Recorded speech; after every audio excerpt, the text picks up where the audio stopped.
Shaun on one of the main. I'm going to start with Shaun Heublein is going to talk to us about radios. Radios are one of the most important safety divisions that you can have. And surprisingly, in the regs that we're actually sailing under in Puget Sound, the MMSI requirement is not universal. In fact, Swifter is the only one that is actually requiring MMSI sign-ins for their radios. So I think it's important. I don't understand it. I did it once for Swifter, never used it, and I've completely lost track of what my MMSI number is, what the password is, et cetera, et cetera. So I thought it'd be good to have Shaun talk us through that again as an initial discussion. And this is less important for complying with the racing rules as it is for substantively being safe on the water. So Shaun, would you like to? Sharing there. I'll go ahead. All right, you guys able to hear me all right there? Real close to your mouth, we can't hear you. Okay, so the guys on the computer can hear me, the ones in the room can't. How about that? Is that better? Cut the speaker. Yeah. You want to turn your speaker off there, Diane? Yes. All right. So I'll turn my speaker up so people, okay, that'll work. And there's still going to be a little bit of an echo between the computer and the overhead speakers. It's just going to be what it is, I think. So MMSI, DSC, and AIS, they're all kind of interconnected. Vince wanted me to talk about MMSI. So what is it? Why do I need it? How do I get one? And how do I use it? So MMSI is the Maritime Mobile Service Identity Number. And basically what this does is on most new radios, probably been produced in the last 10 to 15 years. I know when we bought our boat, it had a circa year 2000 VHF in it, and it still had digital selective calling, which is activated with an MMSI number. So the screen share is not working right. No, it is not. It says I'm sharing my screen. Looks okay here. Oh, it's Zoom is not on that machine. Diane, you don't have Zoom up on that machine. That's all. So like the people in the room in the Zoom can see it, just the people not here in the. Yeah, I'm trying to open some files for later in the presentation. All right, a little better. All right, so MMSI is just a 9-digit number that you go get from a couple of different places we'll talk about here in a minute. But it allows your VHF radio to utilize its digital selective calling features. Okay. Wait. So some of the information that's associated with this number is your vessel information, including description, capacity, emergency contact information, both on the shore and who might have cell phones or other contact with on the boat. But pretty much it's got everything a rescuer is Getting a lot of feedback there. It's hard to hear. If you call for a distress call. So why do I need one? As I kind of alluded to there, the number one reason You need to mute the second Stress Zoom button on the program. radio. We're getting a horrible echo here. You can if you don't register your MMSI number into the radio and give it all the information in the database, if somebody, let's say you're hurt and somebody's on your boat who doesn't really know how to talk on the radio or whatever, just sees distress, pushes the button.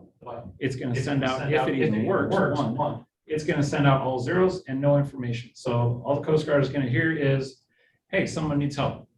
They don't know where, they don't know who, they don't know what, nothing. So this distress call is the one of the big things that your MMSI number will help to make digital selective calling active. Question. Yeah. So if I hit the distress button, is that sort of like calling on channel 16? I mean, is somebody going to come up on the other side of that call and say, hey, what's the problem? All right, so the question was, if he presses the button, what's going to happen? Let's assume that you did set up an MMSI number and you do have a GPS connected to the radio, or it has one internally. When you press that button, it's going to do a couple of things. It's going to send out a broadcast on its own channel, I believe it's channel 70, to all other VHF radios within range, and typically if you're within 20 miles of a US coastline, or really any coastline, Coast Guard ground station is going to receive that call as well. They're going to get your MMSI number, and what comes with that and their database that they can access is all the information about your boat. It's going to send the location if that was tied to the GPS. If it wasn't, then you got to tell them that individually. And it's going to basically, instead of just calling Mayday, Mayday, Mayday, and someone runs down and go, who was that? What was that? It's going to put an alert message up on your VHF radio that says, there's a distress call from this boat at this location. Do you want to navigate there? So even if you miss the call initially, that message is going to be on your radio for you to go back to and look at. And it's going to alarm until you acknowledge it. Is everyone hearing everything okay over there on Zoom? Okay. Yes, A little bit of feedback now and then, but Are other boats? Other boats that have digital selective calling capabilities will get this. They'll get that message. So they'll be able to know where it is and they can. They can, yep, the big if is if the radio is integrated with a GPS. Now, a lot of the newer radios have GPS built into them already, so they don't have to do any networking. Some of the older devices might need to be connected to another GPS that's on board the boat. So it might take a little networking there, but most people, I think these days, have their GPS pretty well integrated into the boat at some level. If you don't have a GPS integrated, it's still going to send out your MMSI number, assuming it's programmed. And along with that comes the type of distress call that you're going to make. So when you press the distress button, certain models of radio might be a little bit different, but you can say we're sinking, we've run aground, we're adrift, somebody's injured. So you can select a multitude of different distresses that you'll send with that distress call. Again, that's kind of specific to each individual device. Like we have a BNG radio, it's got like 10 different distress signals you can put out. Our older one had 3. So. Can I ask a question? Like what? Can you hear me? Pretty much covers that one. So this is an interesting information I came across while researching this a little bit. This from the Rear Admiral of the Coast Guard. Approximately 9 out of 10 MMSI distress calls that they get each month don't have position information come in with the call, which means that they don't have a GPS network to the device. More frighteningly, on top of that, nearly 60% don't have their registered numbers, don't have their MMSI number entered into the device. So how do you get an MMSI number? There's a couple of different ways you can get it. I feel like the best way to get it is to go directly through the FCC. And this will basically get you a ship radio station license. And the reason I like to go this way is since, at least up in the Northwest here, the chance of any of us going into Canada or talking with anybody in Canada or doing anything outside the country is fairly high. If you get an MMSI number through some of the other methods that we'll cover here in a second, that does not legally allow you to go outside the country. The FCC, if you get it directly through them, you get a ship station license for your radio, and you're good to talk to people in Canada, Mexico, wherever. So it's a little more complex to get, a couple more forms to sign, costs a little bit more money, but it does allow you to legally go into Canada and still use your radio. Interestingly, part of the reason you can go international with getting your MMSI number through the FCC is because they enter your information into an international database that all countries can access.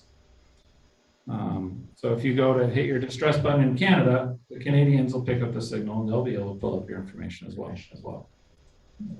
So the other ways to get an MMSI number is through both US, CTO, Shine Micro, and the US Pyro Squadrons. They all will provide you with an MMSI number. And typically the cost is pretty minimal. It's $0 to $25. I think Most of them were free. Boat US wanted $25 for non-members. The caveat with this, like I discussed a second ago, is that it is only good if you stay domestically. If you do not communicate or visit foreign ports, i.e. Canada, this will work for you. But if you do, you're still going to have to go through the FCC. And a caveat there as well is a lot of these, especially the older devices, you can't reprogram the MMSI number more than once or twice. And some of the devices need to actually get sent back to the manufacturer to have the numbers changed. So if you get an MMSI number that doesn't go internationally and later you want to go into Canada legally, you'd have to possibly send your radio back to the manufacturer to get it reprogrammed.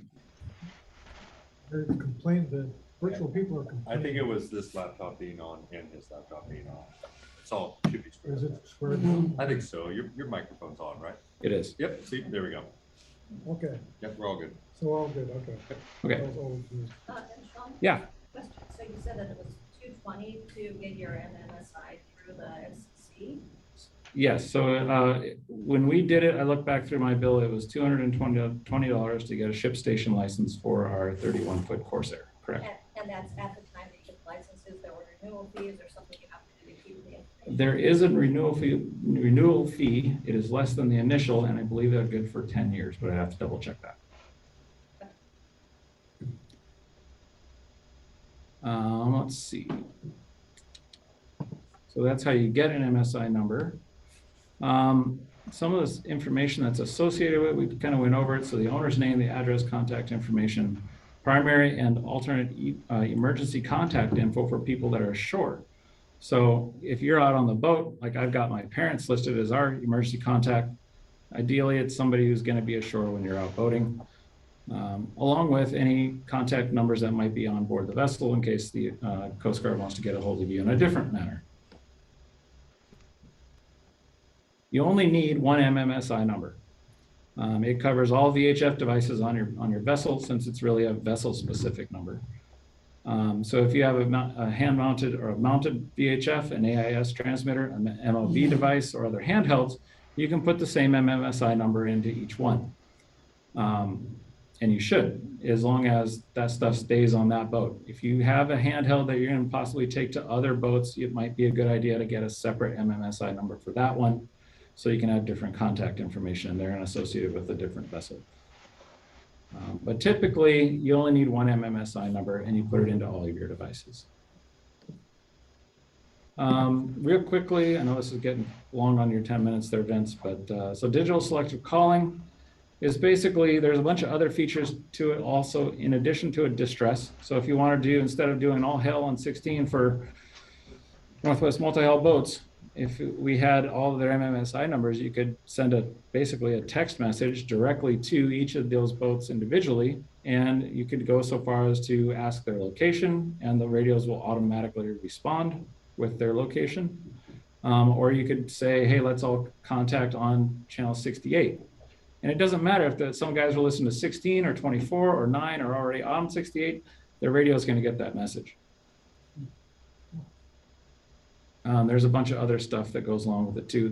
The primary aspects with digital selective calling, and really the MMSI number in general, is it really needs to have a GPS tied into it too, to really make it effective. Because if you hit the distress button and you still got to go in and make a radio call, hey, our position is here. Yes, it still did that, and it sets a distress to all the other vessels. But if you can send your location to everybody as well, that is one less thing that you have to tell everybody over the radio. So this is some other features of digital selective calling, kind of touched on there. You can also call everybody in range if you want to, and say, non-security issues like, hey, we're adrift. There's not really a problem yet, but we're stuck in the shipping lanes and there's no wind and we're still sailing. So stuff like that, you could do something like that. We talked about requesting position of other vessels. Yeah. The other interesting thing that's starting to come out with digital selective calling are man overboard devices. So we actually have a couple of devices that if somebody goes overboard, when it gets wet, or I think ours actually, we have inflating life jackets, when the PFD inflates, it actually goes and gets a GPS signal and raises up a little antenna and sets out a digital selective distress call with a man overboard signal. So anybody who has a VHF radio that has the ability to receive digital selective calling is going to get this message that, hey, there's a man overboard at this location. Do you want to navigate to that location? At least that's what our radio says. So not only that, but the Coast Guard is going to get it. And more importantly, our own ship that has AIS capability can actually see that on a chart platter and navigate ourselves back to it as well. So even if we're running downwind under spinnaker, somebody falls overboard and it takes me 10 miles to get back, to pull everything down and get back to them, they're still broadcasting their location. Are they wearing a personal locator beacon?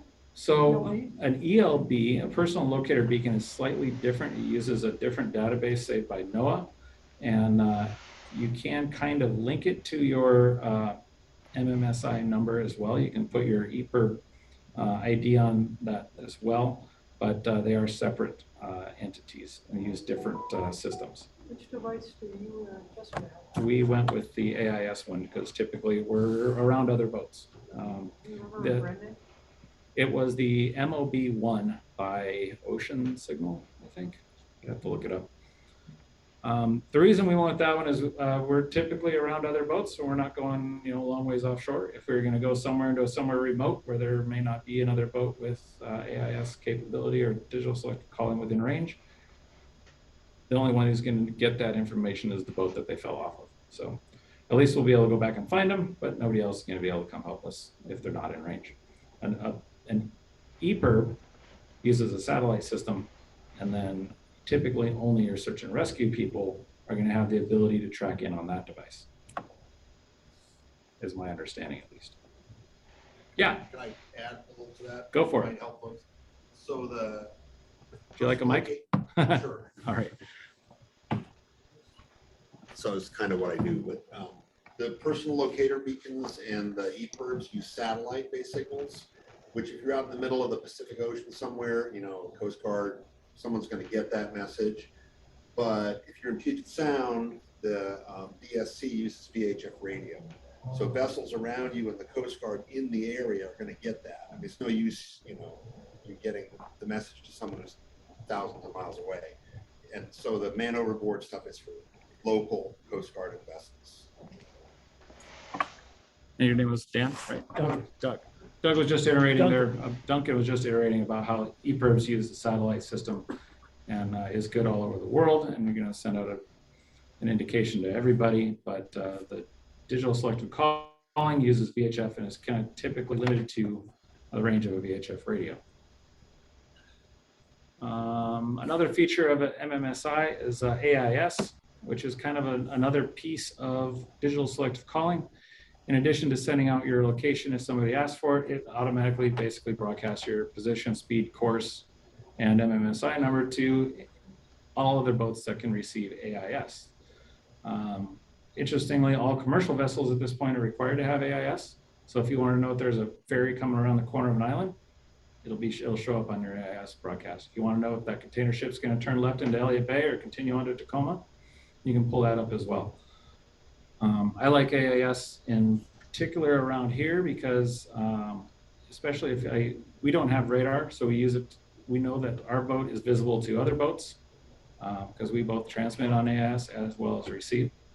And I know that the commercial vessels can see us and we can see them as well. A lot of other vessels are starting to have AIS as well. Being able to transmit AIS is a little bit more expensive. Being able to receive AIS is fairly inexpensive on newer radios. So if you just want to see where everybody's broadcasting their AIS signals at, you can still do that for a little bit less expensive. So if you want to know more about AIS or digital selective calling, we can talk later. How expensive is it in terms of watts to transmit the AIS signal? So you want to know what how much wattage it takes to transmit the AIS signal in particular. The AIS signal, I believe, goes out at 1 watt, even though the radio might be capable of more. I believe that is the signal it's put out on. At least ours is. There's different classes of AIS. There's class AIS, which is what the commercial vessels are required. And I believe they come out at not only do they come out at a higher wattage, but they come out at a more frequent rate. The class B AIS, which is for what they call voluntary vessels, are pretty much people who don't require to have AIS but want it. It comes out at a lower wattage and less frequent. And there's a whole bunch of data on exactly how frequent that happens, and it's based on how much other traffic is in the area. But each individual radio is going to have that information. Typically, our Class B AIS puts out a location about once every 5 to 10 seconds, and it only broadcasts for 1/10 of a second. So it's not on for very long, and it's a fairly low wattage. Makes sense. I was wondering why it was called a B70B for a long time, actually. Yeah. All right, we're going to shift over to sort of complying with regulations for purposes of racing. And some of this stuff is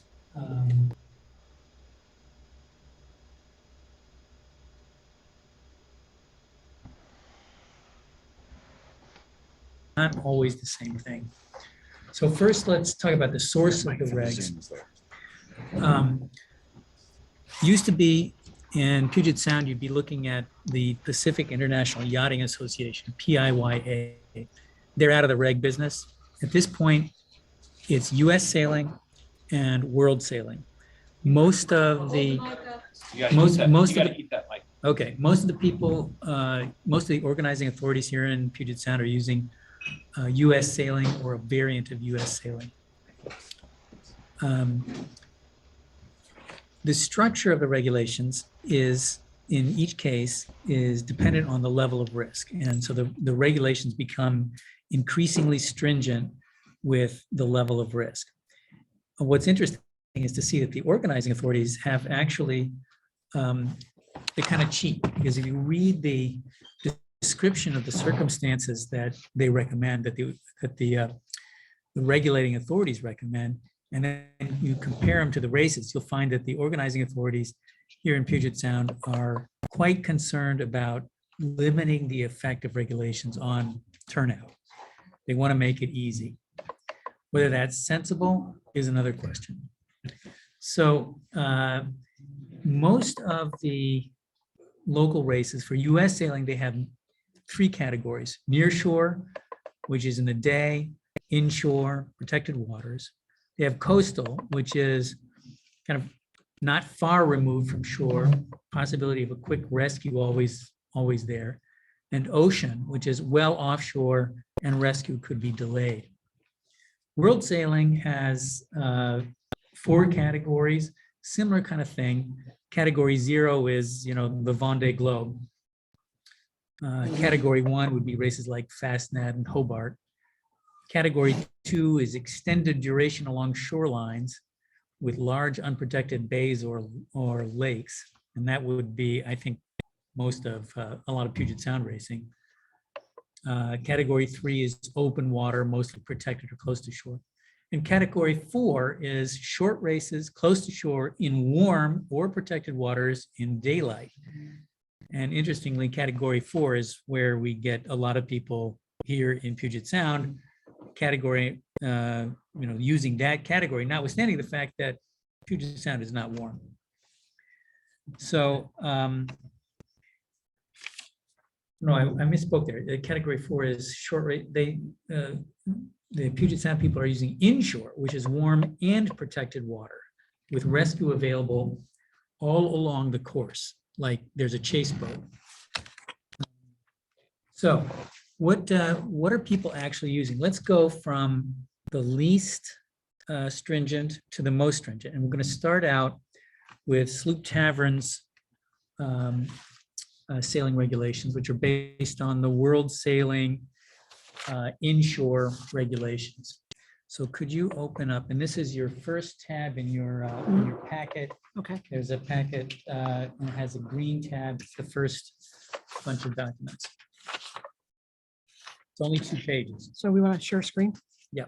Okay. Oh, wait a minute, I have to go like this. And then, well, okay. Yeah. And that's the. All right. Swifter we're Okay, I looking remember. for. I remember what to do. Okay, so I have to choose this. Share screen, share, That's Swifter. share that. Okay, It's Swifter. We were looking for Sloop Tavern. okay. So I have all 8 PDFs open here, so we can, choose whichever one you want. Sloop Tavern.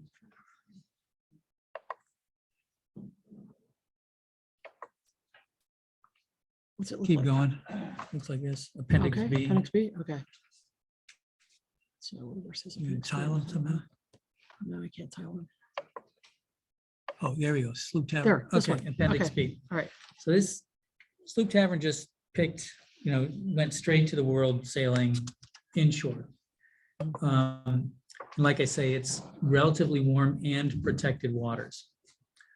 You want to explain what Sloop Tavern is for our guests?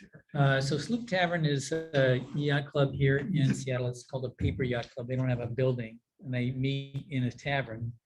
And they were formed essentially to try to minimize the cost and hassle of sailboat racing. They've been enormously successful. They have some of the best attended racing, and have really kind of taken over from clubs like Corinthian and Seattle in terms of the leading organizer of interesting races here. And part of that is because they really made a point of trying to make life easy. And this is an example. So, you think about our Blakely Rock race. It's about 13, 14 miles. This would be the regs for that. And it's 2 pages. The first section here, section 1.02, and I don't know. can you just scroll down so we get to the next page? Okay. I don't know how to do that part. Maybe you do. Okay. There. Yeah. This page. Yeah, keep going down. Right. Okay, here's where it. Portable equipment. Yeah, the portable equipment is really where the substantive Okay. part of the requirements come in. And it's minimal, right? So you got your bucket, your compass, 1 fire extinguisher, 1 anchor, life buoy with drogue. Now, let's talk for a second about the life buoy with drogue, because this comes up repeatedly in the safety regulations. If you go into West Marine and just buy a horseshoe, it has a little flap on the bottom. And the purpose of the flap is to keep it from drifting as far on each side. There's a kind of a, I don't know how to describe it other than a kind of envelope. Yeah, it's like a semicircular piece of fabric that sticks down from the life buoy. And I think that counts as a drogue. Has anybody ever kind of thought about this? Nope. No? The real drogues are these little parachutes with a bunch of tiny little lines. And I can't imagine trying to deal with that on a regular basis. Be a huge hassle. So I think the normal West Marine kind of thing would satisfy that. You got your heaving line, your knife. Everybody wants a knife. I'm not sure exactly what the knives are for, but every single set of regulations requires a sharp knife. Okay, and then we've got our PFD. Here's where we've got quite a bit of variance in the different requirements. This one absolutely requires 150 Newton meters of buoyancy. That's 33 pounds. That's the full on either inflatable or those god-awful West Marine huge orange PFDs. A lot of the people who are racing multi-hulls are using category 5 vests of one kind or another, often called kayak vests, and often paired with, in any kind of a longer race, paired with a dry suit. So I don't do this because I don't trust the inflatables, and I don't want to be underneath the boat with an inflatable going off. So I use a kayak vest and I ignore this particular requirement, but it is because I think it's unsafe in our case. Now note that these requirements are not multi-hull specific. These are just general.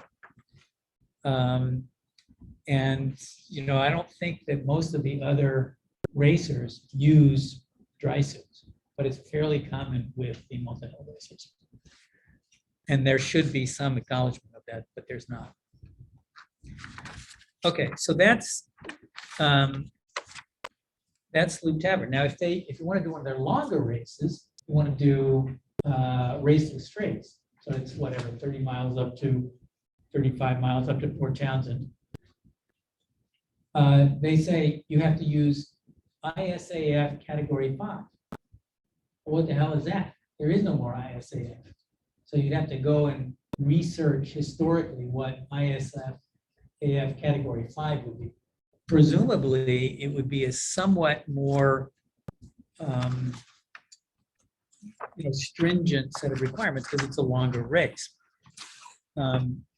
I was guessing that it might be somewhat similar to the U.S. sailing, the successor to ISAF, U.S. sailing nearshore requirements, which are your yellow tab in your packet.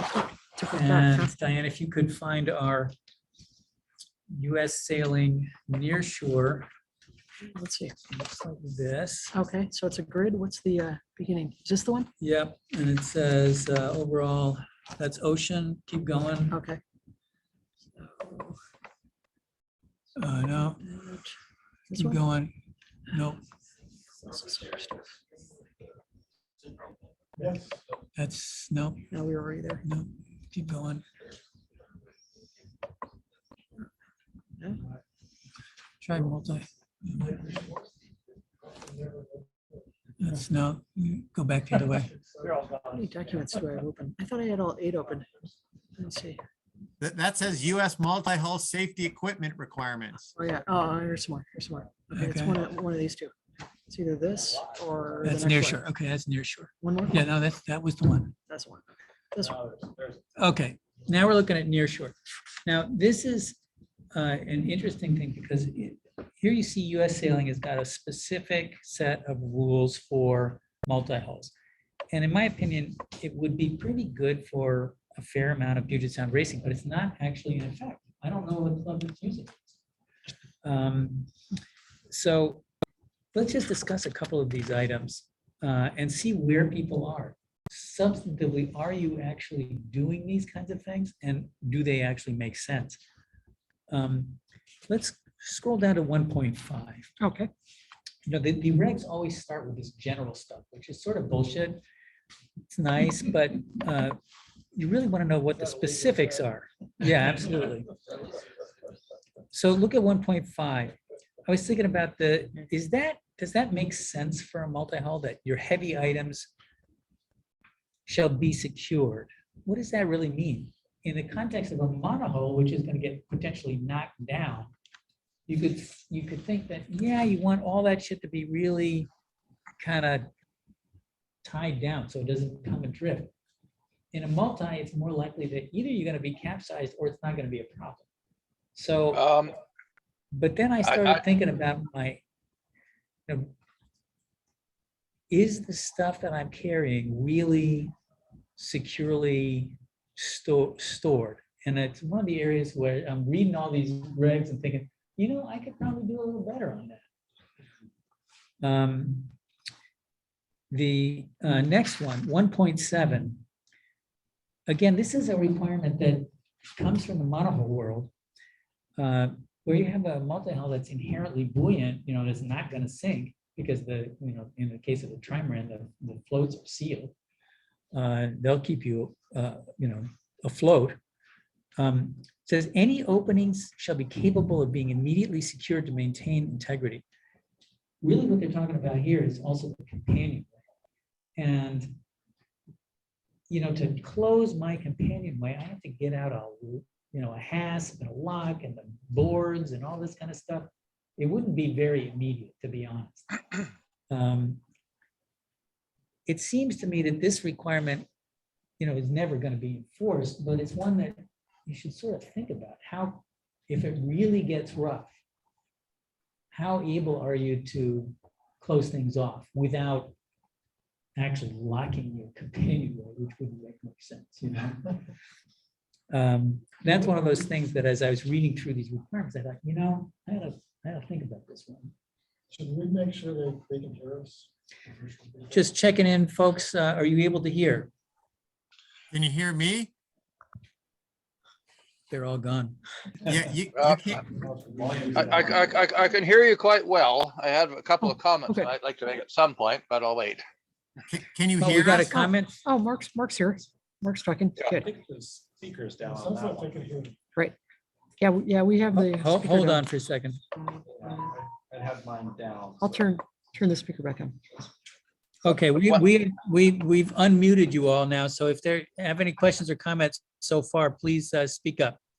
Well, one comment I might make is I had an incident in '96. I was crossing the strait in my Piver Dart, and the wind came up as a single handing. I didn't have roller furling on that boat. The wind was 48, 50 knots. Yet I made it to Vancouver, but the engine wouldn't start.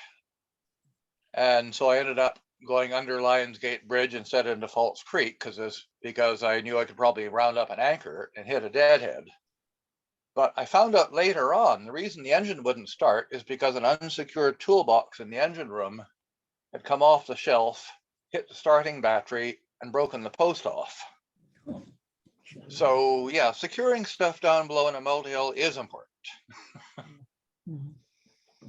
Yeah, good point. Good point. Yeah. And Vince, Yeah. Can you hear me, Vince? Yeah. Hey, Doug.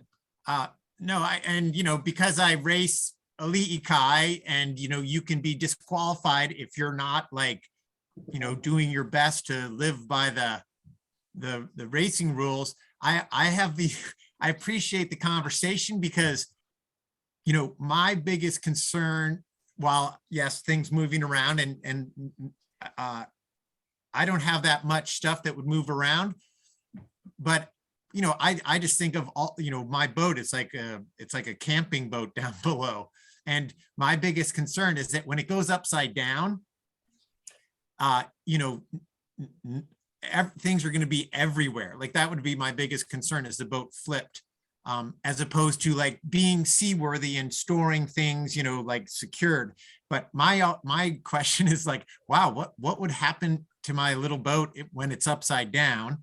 And when you talk about, closing off the hatchway and stuff, I know, people kind of know how the F boat floats upside down, very well.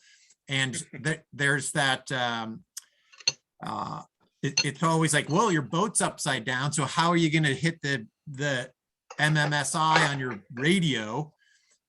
And that's where having a ditch kit to me always seemed well, I don't know about down below, but I'm going to make sure that I have everything I need to survive on the ditch kit that I can access if the boat's upside down. Just Yeah. a real quick ad, if I could. Dave Miller actually gave a presentation a few years back on when he flipped his boat off of Vancouver Island. And one of his points was that when the boat flipped upside down, he said recovery of stuff inside was difficult because every single cushion, every single thing that floated was basically plugging the air passage, or the air bubble that is in there when you're upside down. And he said, in addition to that, he said, the wave action was just making that stuff slosh back and forth. So he said it was very difficult to actually get in there and get your stuff out. Yeah, it's a really interesting point to think about what the interior of the boat would be like. This is why I don't think any of our boats should have cushions. I think they're dangerous, as well as, they might be comfortable. We should really get rid of all cushions on the boats, I think. And again, there's a difference between racing and cruising here. I mean, you're putting yourself in a situation that you might not normally be in. I mean, the risk is higher. Yeah, but no, seriously, the thought of all the crap floating around in there is sort of terrifying if you were in the boat. God, and you're trying to get out, and there's a bunch of stuff just impeding. So I guess this really does become a pretty serious multi-hull thing, and it's not just the heavy stuff. It's all this stuff. Thinking about really kind of want this stuff secured as best you can. Velcro the cushions to the seat bottoms or whatever. Interesting. All right, I'm going to keep on going down with some of this stuff. Go to section 2.9, and we get this complicated bunch of discussion about netting and nets and jack lines and pulpits. One thing you note here is that you do have to have either a stern net or a push pit. And I know some of the boats don't have that. F-22, 760, neither one of them, I think, has a standard push pit. So you'd want to have that. I know Scott's been thinking about adding one, right? Yeah. And I know Andrew on the F-22 has talked about maybe adding a push pit or something like that. It, I think, is a sensible safety requirement. I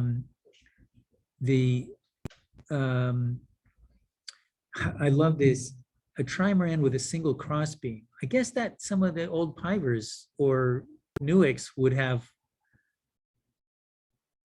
I don't know, a trimaran with a single crossbeam. I can't quite feature what that would be, but There were a couple in the super fast ones, early trimarans that had some, oh, interesting. single- Yeah. Okay, and then we get into the safety equipment. We have the life jacket, the PFD requirement. Interestingly, here they do not necessarily require the full 150 Newton meter, 33 pound thing. They're saying an inherently buoyant requirement. You got to go cross-reference another document and look at section 3.1.1. But if it's an inherently buoyant PFD, you can get away with 22 pounds. Now, the kayak vests are mostly about 15 pounds, but you can get now rescue vests, swiftwater rescue vests, which are 22 or 25 pounds. Shaun has turned me on to some of these things, and they are very much more substantial than the regular old kayak vest.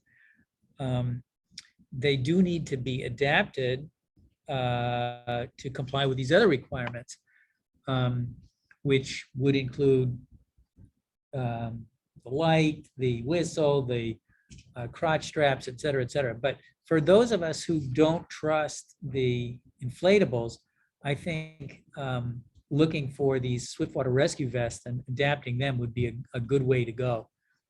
I do think that the kayak vest at 15 pounds is good enough with a dry suit, which has a lot of buoyancy, but it's a little marginal without the dry suit.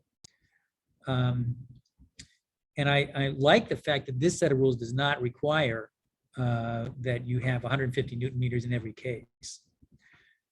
Then we've got our nav lights, easy enough. There's one issue here that I spent some time thinking about, which was they can't be obscured by the sails. And I always wondered about the issue of a asymmetric spinnaker, because some of those asymmetrics have kind of a droopy foot, and you really wouldn't be able to see from the leeward side of the boat. You wouldn't be able to see the nav light, the bow light, if it was mounted right on the bow. So I mounted my nav light, my red green, on the end of the spinnaker pole, and I think that is it's really not going to be obscured. Bowsprit. I think that's a good way to go if you want to take the time. What about rotating masts? So the whole rotating mast thing, I kind of ducked the whole complicated was that for a steaming light, which is a white all around, I've got a light that I hoist in the rigging, battery powered. I don't have my red green are on the poles on the bowsprit, so they don't rotate. Right. And then the aft light, the white stern light is just the same as everybody else. And he locks his master new motors. Say that again, please. You lock your master new motor with your steam. Oh, yours is in the rigging. I have one that I attached to my back. Oh yeah, I just yeah. Stop the rotation. Yep. Anybody else have any light solutions that they want to talk about? Anybody on our Zoom call? No? Okay. We've got then a couple of just sort of shopping list items. The next thing that is interestingly here, the 3.7.4, the throwable device, does not, in this set of rules, require a drogue. The one you get from West Marine has those flaps, so it's good, but it was odd that they didn't require that here. VHF radio, no MMSI. I'm kind of wondering now where it's universally available, whether that makes any sense. To me, it probably should be a requirement at this point. Anchor, et cetera, et cetera. The rest of these things are just fairly simple, except for the 3.30, if you want to page down there. Yep. This effective means to quickly disconnect or sever the standing rigging from the hull.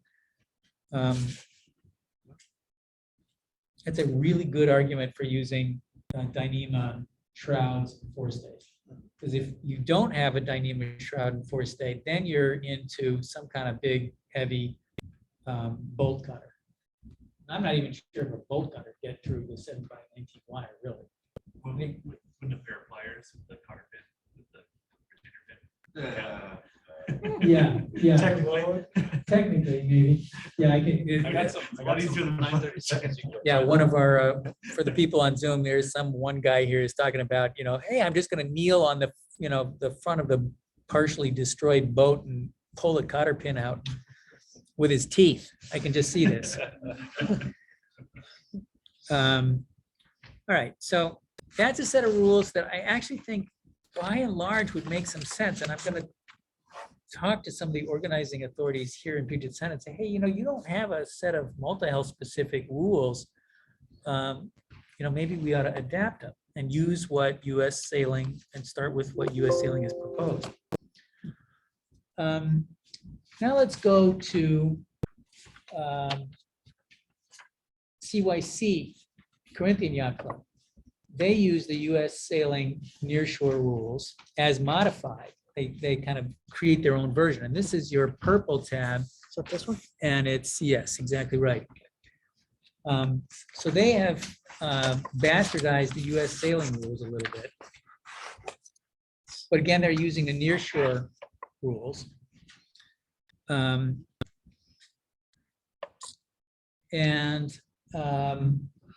would draw your attention to a couple of issues here.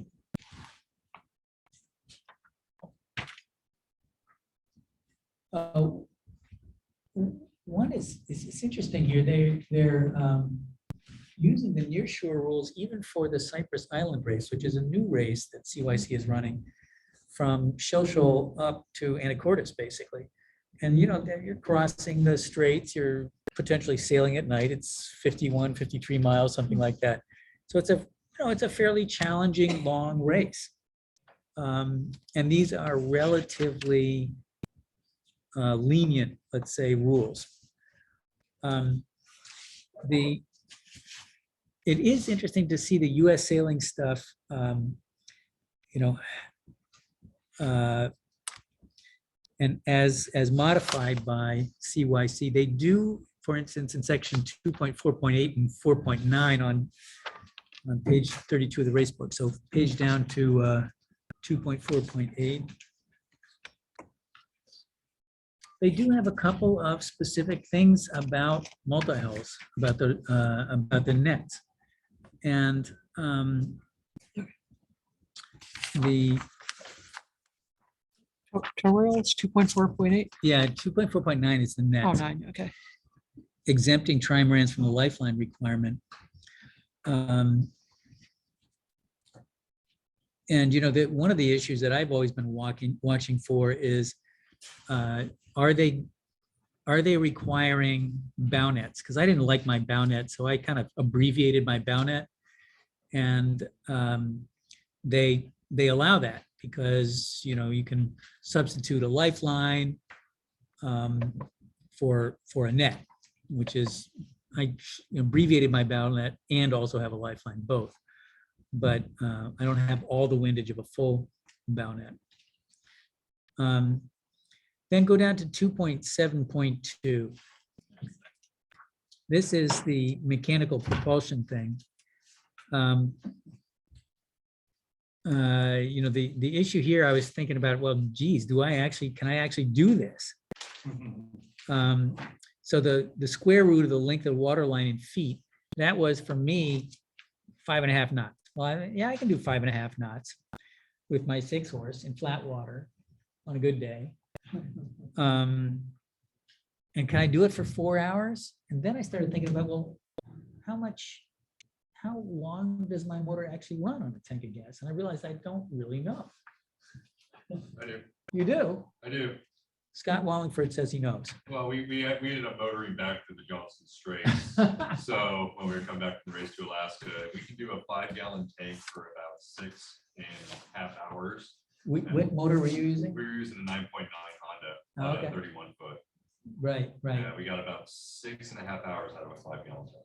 Interesting. So I have a 3-gallon tank and a 6-horse. I think I'm going to have to actually like experiment and see how long that thing runs for. You gotta log it. Yeah. Yeah. It's gonna be less than half a gallon an hour, I bet you. Half a gallon in an hour. Unless you you're think? wide open throttle. I mean, if you're just using. Right. My Well, 9.8 is. But we five get- and a half knots, it'd be close to wide open throttle for me. So Yeah, wind, waves and. that's wide a open. different, yeah, we're talking flat water here. Yeah, no, I realize, but you'd be wide open trying to do Yeah. something else, yeah. Yeah. No, my boat is, I have a 9.8, 7 knots in flat water, and it uses 3.5 gallons every 2 hours. So 3.5 gallons every 2 hours. Yeah, for but you're also 9.8. doing 2 knots more than you have to. that's right. Yeah, that's right. That's gonna make a big difference, actually. But Yeah. yeah, so there you go. But I think you just have to try it with your own motor because they're all going Right. to be a little different. Well, and this particularly came up when I was looking through the requirements for Swiftsure because their requirement is the same speed, but they want 10 hours. And I was thinking, oh my God, I'm gonna have like, you know, several drums of fuel or something. That's worse than carrying the orb. Yeah. The orb. Okay, so that was the mechanical, where were we? Bilge pumps, 2.5.3. Oh, we go up. Oh, Back up? yeah, sorry, I missed one that I Okay. wanted to discuss, 2.5.3. Okay. The manual bilge pumps with 10 GPM, I actually tried to figure out whether those West Marine bilge pumps, you know, the kind with a long tube and a kind of Oh, a yeah. corrugated Right. hose. I did find a guy on the YouTube who said, yeah, he was able to get 10 gallons per minute, working hard, but you got to be in shape. For about 3 minutes, yeah. Yeah, for about 3 minutes. Yeah, well, it doesn't say how many minutes. It just says 10 gallons per minute, right? So anyways, I think those things work for legal purposes anyways. Okay, so now go to 3.153 or 3.13, 3.1.3. This is an interesting item. They don't let you get away with the category 5 requirements. Oh, no, wait, they do, yes. Inherently buoyant is okay for these ones, which is good, at 22 pounds. Okay, now we got, look at 3.4. We got fire extinguishers, and you say to yourself, well, that's easy. But Paul Seraphin noted to me in an exchange that we had on email that this has changed. The fire extinguisher requirements have changed. Paul, can you tell us what the new, do we have to buy new fire extinguishers or something? What's the deal on fire extinguishers now? Yeah, so on April 20th, that is in a couple of weeks, a new fire extinguisher rule comes into play. One, the most important thing is that fire extinguishers now have a life of 12 years. So if you have a fire extinguisher that's older than 12 years, starting on April 20th, it no longer is considered meeting the requirement. And the other thing is that fire extinguisher ratings officially changed. So there's a new designation for the newer lines of fire extinguishers. And depending upon the age of your boat, you may or may not have to have a fire extinguisher that is rated under the new system. So I'm going to put a couple of URLs in the chat, one from Boat US and one from the Coast Guard, where you can go and peruse these things yourself.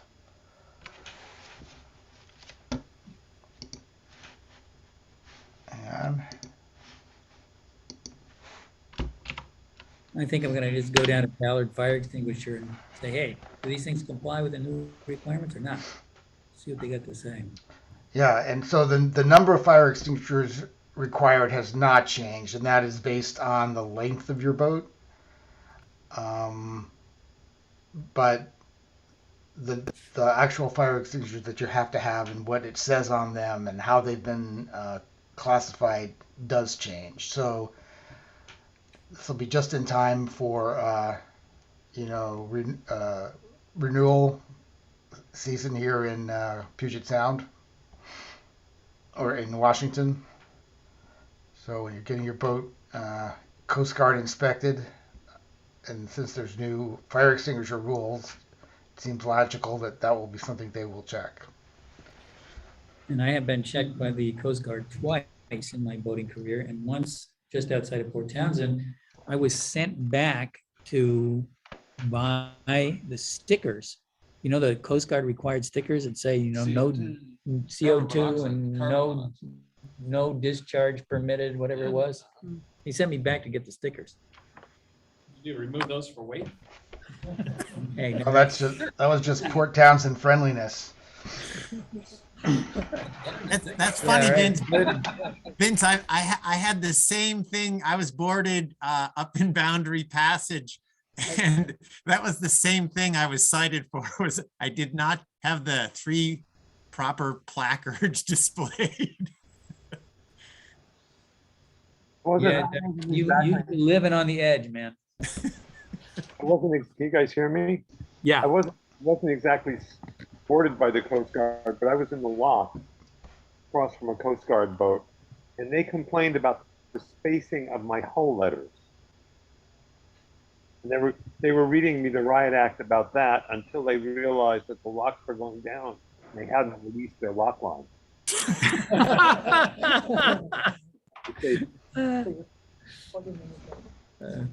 That is a good story. All right, so keep it going here. The next thing I wanted to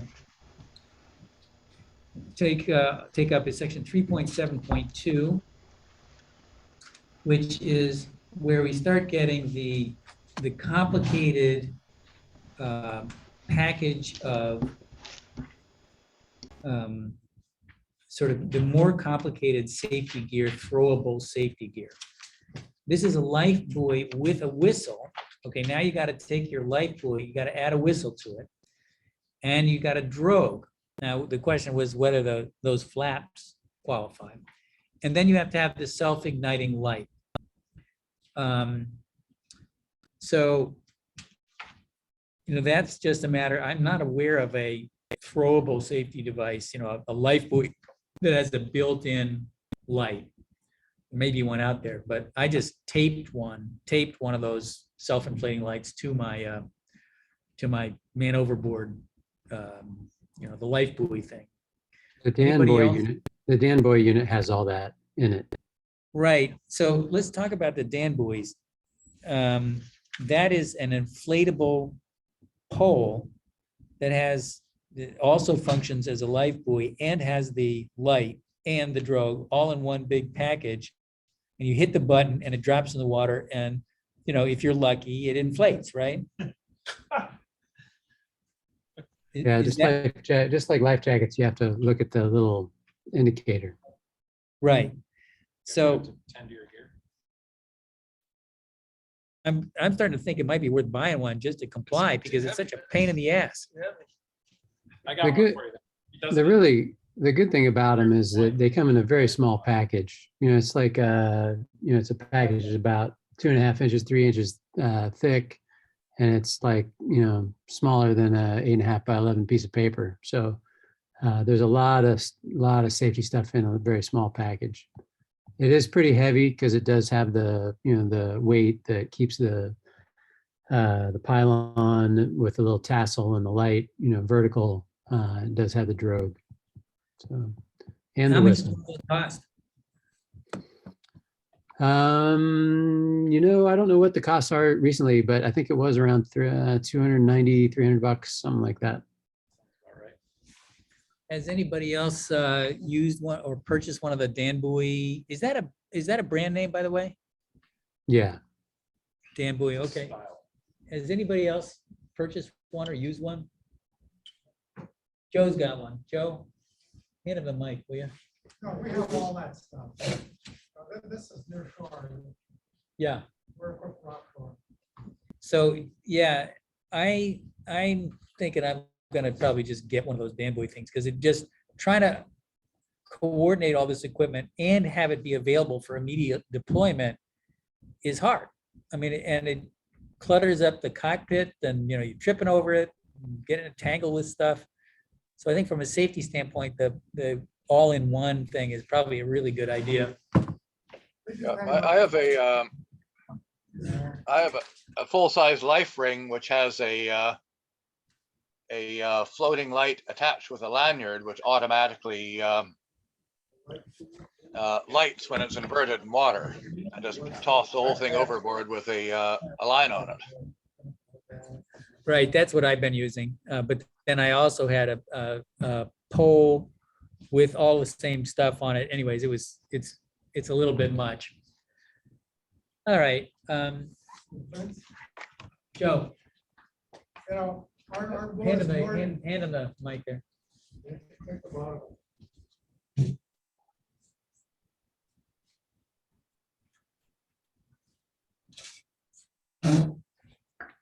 Okay, our boat is moored in Portugal, and you can contact me through the Google or through the website. I think I have an email address to the work on door, is that correct?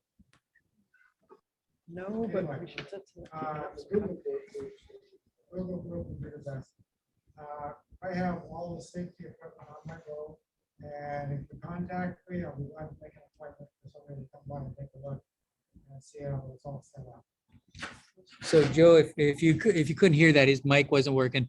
Joe Daisy's got all the safety equipment set up on his boat for off ocean sailing, and would be happy to, show you over that stuff. And you can contact him through the Northwest Multihull Google group. Okay. The rest of this stuff, I think, is pretty much shopping list items, not particularly difficult or controversial. I'd say the one thing to look at is here, the section 3.26, the radar reflector. And this is a trick that they often use in these regulations, which is that they say you shall carry an 11.5 inch diameter or greater octahedral radar reflector. Where's that? 3.26. Let's see, 3.26. I see 3.1 and 3.3. It was there a minute ago. You lost it. 3 back where it was. Sure, it's 3.26. Yes, it is. It's right here. Yeah, it's not in order. Oh, so Not on the 3. other page. Okay, It's I'll not try the other. 3.66, is it? Yeah, ours is double column. 3.26. 3.26. Oh, Under the orange on tab. the other.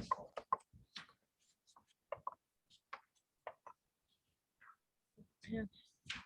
So you gotta go Oh, I have to close that. Okay. just page way down. So, I use one of those fake radar detectors up in the rigging, those cylindrical Mowbray ones. Apparently they're useless. But then I carry There it is. downstairs, I have an 8.5, the 11.5 diameter aluminum radar reflector, which I do have a way to, mount in the rigging. But man, that thing is, in the way. So, When you're sailing with Joe, you should have him turn his radar on and see if he can see your little device. yeah, I know. Radar reflectors are totally worthless. It's a hoop we jump through. You think even the octahedral ones are useless? You think the octahedral, the round I aluminum? got one of the round aluminum things, and I've had it set up so that it's in the catchway position and hang it from the spreader. But I've used radar for a lot of years, and those things are work. Yeah, Joe mentioned, Joe Daisy's of the opinion they're useless, and Joe's been operating fishing boats in Alaska for a lot of years, and so has a lot of experience with radar, so.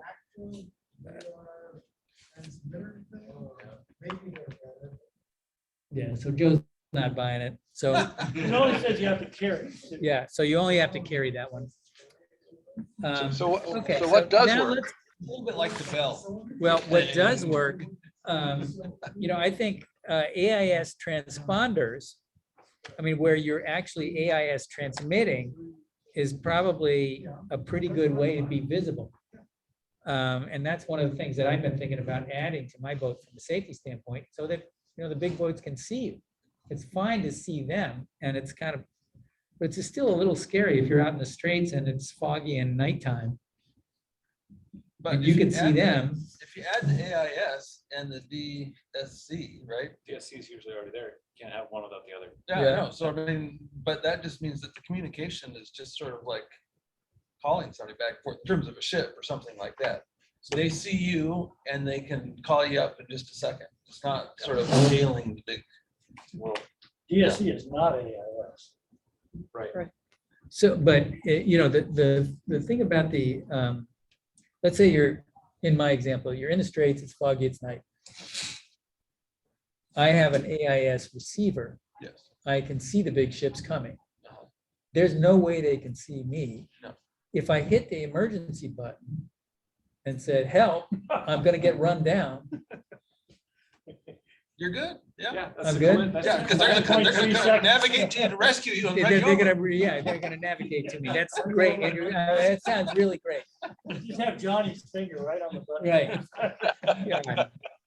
Vince, isn't it true that sometimes you've worn a tinfoil hat as a radar reflector to make sure you're seen? Yeah, that is actually the case. Yeah. It's the same one he wears at night. Yeah. That's right. Keeps the rain off. They don't breathe very well. Okay, let's take them. We're getting a little bit late, but I do want to talk about Swiftsure because that's the only race in Puget Sound where the organizing authority actually checks. The rest of this stuff, man, nobody ever looks at. But Swiftsure, they look. They do a sample when you get to the finish and you pull up to the dock and they say, hey, let me see your axe or whatever it is.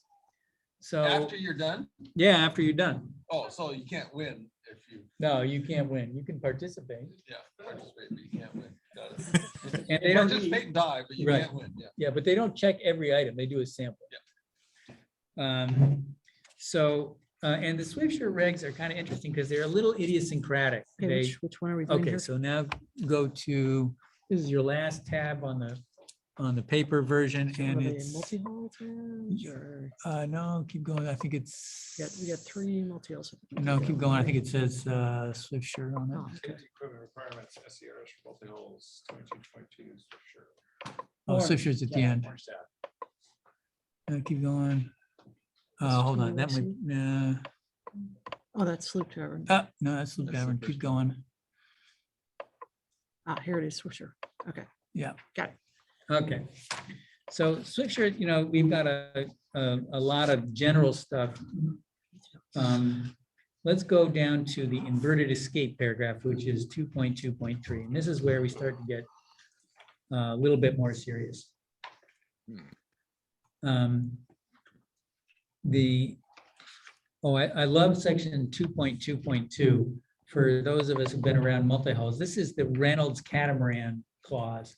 There's a cat built by Reynolds Cats. It was had a very tall mast and a relatively narrow beam. And this particular paragraph was added to the Swisher regs to keep them from racing. 222? Yeah, 2.2.2. Okay. Is that the Reynolds 33? Yeah.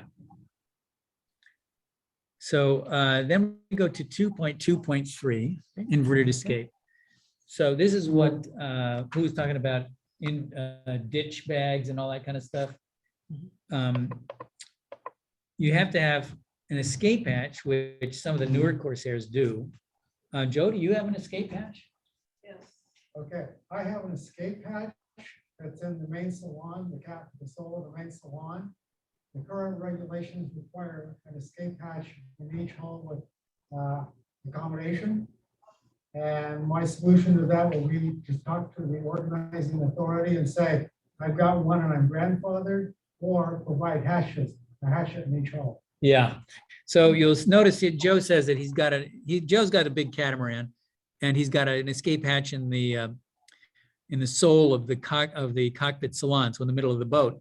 The new ones, the new regs require escape hatches in each hull with accommodation. So Joe's gonna say, yeah, well, I don't have that, but I got a great big axe and I'll just chop a hole. And you'll see in this one, here it is. You got to have the escape hatch or an axe, hatchet, or other appropriate tool for cutting an opening. So I do have in my ditch bag a hatchet.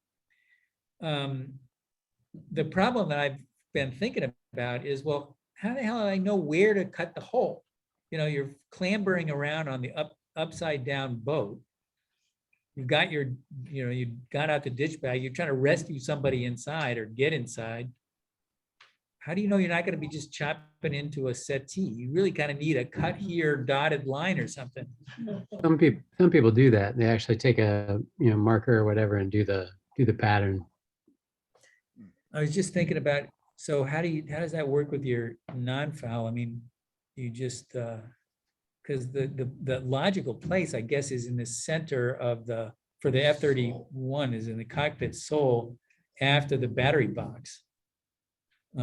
Yeah, I think you would want, if you knew a little bit about the boat and how it was made. I mean, you wouldn't want to do it in a structural section, I don't think. And I think you would want to do it in a place that's close to your ditch bag. So like if you have a ditch bag in a compartment, that supposedly is going to be accessible when the boat's upside down, you would want your access hatch close to your safety gear, your ditch bag. That's an interesting point. At least that's the way my boat's set up. I've seen other boats set up that same way, and I think maybe it was Cheeky Monkey. I don't know. I forget who it was, but they did the same thing, except they didn't have emergency hatch. They did the dash line with a hatchet. I do think if you are going to count on a hatchet for cutting your hole out of there, you might want to rethink the whole inflatable life jacket thing. Because I mean, I'm thinking about Dave Miller again. I mean, getting out of there, with your life jacket popped, and whether or not that thing makes it through that jagged opening without tearing or not, I don't really know. But. Yeah, it's a great point. I think, and your dry suit too. I don't think a hatchet's going to be very good with fiberglass. Yeah, I think if you can find a wood saw is going to be way better. What I what I have is something for cutting through sheetrock. Yeah, because it's got a point. Yeah. And at least with my boat, I've got thin foam and this, that, and everything. But I pound that thing through there and just start cutting a circle that you can climb out of and be done with it. So if you got a hatchet and it's just I agree. Fiberglass is Yeah. And it's Yeah. still all gonna be attached to each other. You're just gonna have a horrible time. Yeah, Andrew makes a really great point. I don't know if everybody heard that. I'm going to repeat it because he says, use the drywall saw. You know, a hatchet is just going to make a huge mess. And Andrew, are you willing to demonstrate that? You know, I have some spare pieces that I've cut out from my boat. I'll test it and send a picture of Don't it. you have some Do it, old do office? it, let's do a video. Let's do a little video. Yeah, totally. Yeah, just gonna suggest that you don't want to try it on your own boat. All right, so, well, look at this. We have a meeting. We get an actual good suggestion from somebody. It's I have a amazing. question for Joe, though, in relationship to escape. I have a question for Joe in relationship to escape hatches. I seem to remember reading about how with some cats, the experience was when they opened it, all of a sudden they lost air and buoyancy and the boat went down and the livable space disappeared, which is much different than the trimaran where you've got your beams actually provide, you know, the significant buoyancy when you're upside down, which is why they have the special vent and all those types of things. So I'm just curious what your thoughts are on that. I don't know about.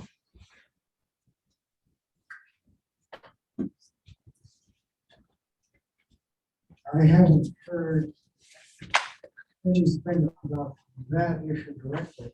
What I have heard is a fairly recent development on the requirement for escape hatches in each hull of accommodation. It turns out that those leak, and some of the lagoons, for instance, were taking on water, and they changed that requirement now in the current offshore requirements for your European certification for manufacturing. So that may be going away. I don't know what the replacement requirements will be. Again, I've got the hatchet that I'll probably put in each hull, some decorative thing, and rely on my escape hatch in the cabin. So my boat will float according to first flight. If it's capsized, the wheels get stern down, so there will be air in the forward part of the boat. I've seen a few videos of cruising cats actually sinking when they're holed because of the heavy weight of the diesels. So probably in a catamaran, especially a heavier one, be a good idea to fit some of these self-inflating buoyancy tanks in the ends of the hulls. I've seen advertised for their actually the gas cylinder with an inflatable bladder, which will inflate if they're flooded to fill up the void sections with air. Yep. So just a couple other things on these Swiftshore regs.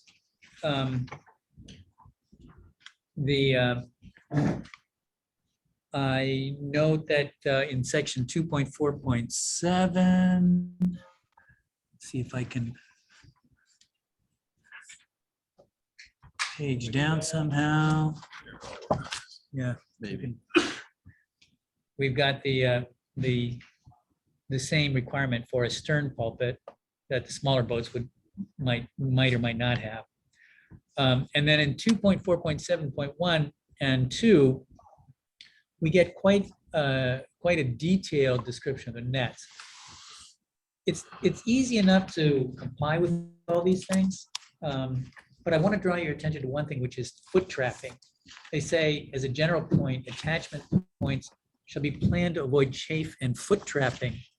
And that's actually a pretty big deal. And I've got a situation on my boat where I have a potential foot trapping issue and have in fact trapped my foot in it, and it's painful and dangerous. So I've got to figure out a solution to that one. The rest of these things are all things that your stock trimarans are going to comply with without trouble. But the foot trapping thing is something to look out for.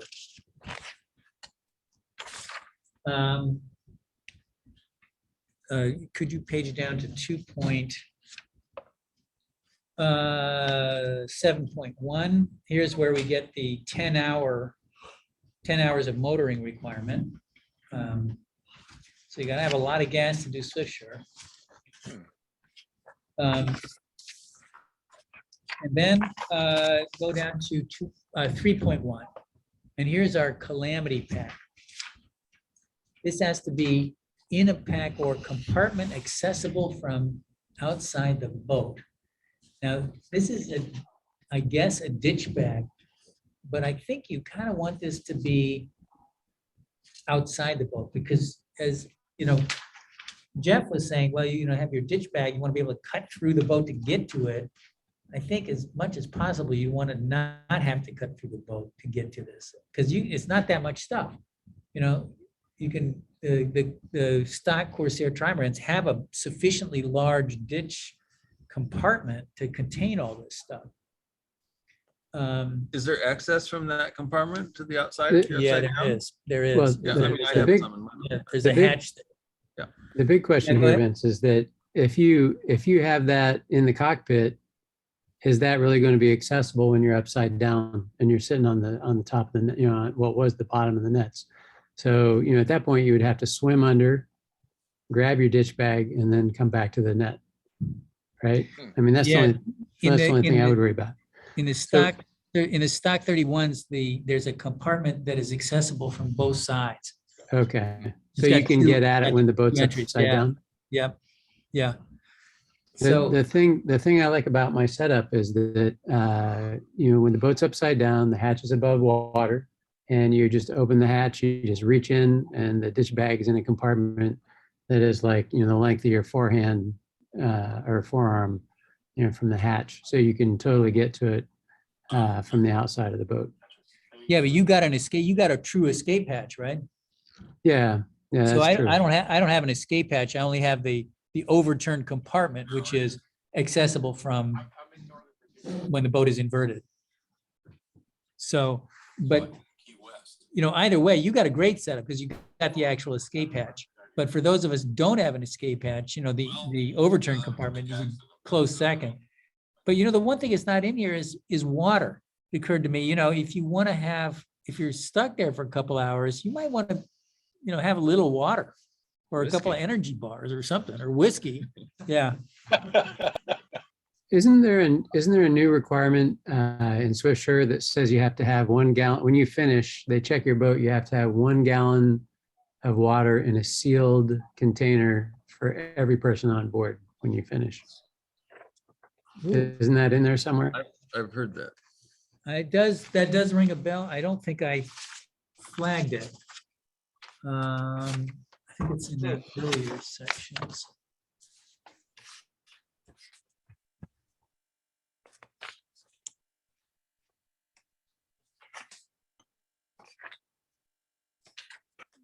No, they might have taken that out, Jeff. Did they? Okay. No, not. They might have. Yeah, I don't remember. seeing Talk that. about escape hatches, and something I read is nagging at the back of my mind that the question about European standards is that related to the failures of escape hatches on some production boats. Here is the thing you're referring to, is water, surplus water. You can read that. So Joe just brought up, these are the US sailing equipment requirements for ocean. Is this the ocean setup? Yeah, and the ocean setups, the ocean rules from US sailing do require that a boat shall carry 1 gallon per crew member of emergency drinking water in sealed containers, in addition to all the other water. So you'd have to finish with it. Thank you, John. But I don't believe that the Swiftsure regs require that. It's 3.37. I was wrong. 3.56. It's recommended. But an interesting aside here that there the 3.11 1.1 requiring life jackets with crotch straps. Waist straps. Yes, and that's become pretty much universal now, the crotch strap thing. But notice and you have to have it, but notice here that Swiftsure has gone to, also allows a type 5 in 3.12, allows a type 5 life jacket equivalent, equipped with crotch or leg straps, whistle, blah, blah, blah. And so that could be, you know, as low as 15 pounds. So that's interesting. Somebody said the water requirement is where? 3.7? 3.37.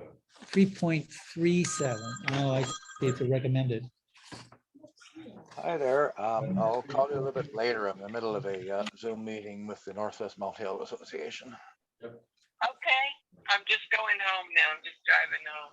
Okay. And off the island. 3.37. It's not on our list. Oh, I see. Yeah, it's grayed out there, recommended. Okay. I guess Jeff went. And is that just recommended like in the boat? Yeah. Recommended that you carry Yeah. a gallon of water of emergency water. Does it say French? Only because that's all I have on board. Oh, that's the total you got? Yeah, well, just don't drink while you're sailing. And I don't know if it'll come up, Vince, or if you'll talk about it, but the one thing, you know, it is true, I don't know about you folks on Free to May, but when we're doing Swiftsure, we're out there to win. And the last thing I want to do is be disqualified because of these safety things. And the one thing that they asked me, which I did not have, which I now have, was sort of a description for the crew coming on board, like a kind of like a fact sheet of where all the stuff is, where all the safety equipment is in the boat, and who else knows how to operate it. Yes. Yeah, I did have that, as a matter of fact, but yeah, that is somewhere in here. It was just like something to post where, like, if something goes wrong and you're not, available, does your crew know how to run the boat? Yeah, which I think actually. The best way to do that is take essentially a floor plan view of your boat, and then just in whatever drawing software or whatever, you can just, or even mark it up and Xerox it. But you're supposed to just label all the areas, like where your 2 fire extinguishers are, where your ditch bag is, where your radio is, where all that safety stuff, where your throw bags are. I made one up for our boat, and I can maybe get it to Vince, and maybe he can post it. It's pretty easy to make, and then you laminate it, and then you just stick it in the like in the in the hull, wherever by the radio, so everybody can see it. Yeah, that's great. So we are getting kind of towards the end of a little bit towards my bedtime. I go to bed early. And the rest of these things Got a question about this. we have largely covered in other regs. Oh, yeah, Diane is asking about 4.3.1. At least 30% of those on board, but not fewer than 2 members of the crew, shall have attended a 1 or 2 day safety at sea seminar within the last 5 years, or other courses as accepted by their national authority. This is a recommended item, as opposed to a mandatory item, which is good because it's been more than 5 years since I did my safety at sea. That's very hard to sign up for that. It always sells out within, it sold out within like a couple hours this year. It's Yeah. extremely irritating. Yeah, I mean, you can't hardly get in there to participate. Yeah. So I am going to cut it off here. I mean, there are other items. Well, can I ask a question, actually? Yeah, go ahead. I'm noticing at 4.1, and I've noticed references to this a few times about being able to steer the boat with the rudder disabled. That is actually something that we should talk about, even though it's late. So emergency steering. I have an oar and a kind of a fork to set the oar in. I tried it once in calm water, it sort of worked. But if I was out in the middle of straits in any kind of weather, man, I think I'd be screwed. I'd be calling, I'd be hitting my DSC button for sure. That's my emergency steering apparatus, to be honest. It's tough on these boats, man. You know, what are you gonna do? How do you replace your rudder? You're gonna have a whole separate rudder? It doesn't really work. Well, well, there are ways of doing it with drogues and things like that, but it's something you need to practice first. Yeah, I mean, I think the idea of trying to steer a boat with a drogue, yeah, and it with actually with a multi-hull, it works better than others, but you know, I think it's pretty marginal in confined waters, you know, relatively confined waters like the Strait. So Vince, what about your outboard? Some people have said, oh, my steering is my outboard. Yeah. I mean, in theory, It's not great, but it's What about not your great. Galley table? yeah. Yeah, what are you gonna do? Hold it out there with your hand? So Scott's suggesting using the galley table. I mean, you could maybe zip tie it to something or, You but race with your galley table? yeah, you know, this is one of the areas where I think the regs and our boats are not great. A lot of the bigger monohulls will have, in fact, a whole separate, you know, emergency tiller and, you know, replacement rudder and all that kind of stuff. But the smaller multis just don't really do this. I think for us to be able to create some sort of solution or some sort of backup, especially in our area, in the kind of sailing we do at night, with all the logs, the debris that we get in the water, it's very probable. I ripped out 2 rudders on a 52-foot cat just a month ago. So, I didn't do it. yeah, Scott mentions that he just ripped out 2 rudders on a 52-foot cat, and that we really should think about it because it's at night and there's a lot of debris in the water, and that's true. And the more I think about it, if this really did come up and we destroyed the rudder out in the Strait, I'd drop the sails and motor home, you know? Yeah. And I've got a steerable outboard, so maybe that's my plan.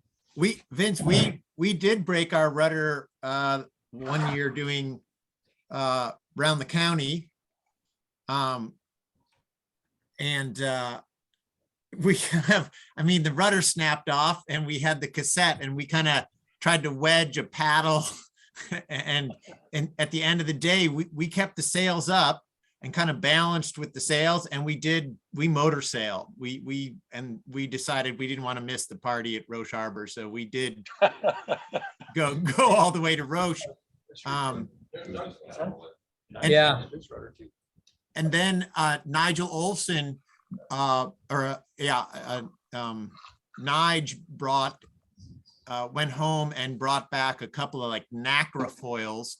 And at least we didn't race the next day, but we could at least functionally steer the boat with the motor. And it was just, that was an interesting experience. I mean, again, it's inshore and you're like, well, you know, what are we going to do? But it's an interesting topic. So, Shaun, you just mentioned somebody else lost their rudder? Yeah, Nigel, he lost his rudder around the county last year, remember? First day. Oh, that's right. Yeah, Nigel. Rope grabbed the pin that holds the whole thing together. Yeah, that's true. He lost it. How did he get back? He steered with his outboard, didn't he? I don't remember. Yeah, I believe he did. Yeah. The only thing that's a little challenging with steering with the outboard is going downwind and quartering waves off your stern quarter. That was the only thing that I found that was hard to do. When I broke my tiller, did the same thing, you know, pulled the rudder up out of the water because I couldn't steer it anyway and steered with the motor, and it worked great on every other angle except that one. I mean, you could still kind of do it, but were you still trying to sail downwind? no sails. Yeah. You know, it's true that Doug's solution may actually, you know, help if you keep the sails up and you can actually kind of, you know, maybe, you know, help steer the boat with the sails. But it was definitely a challenge.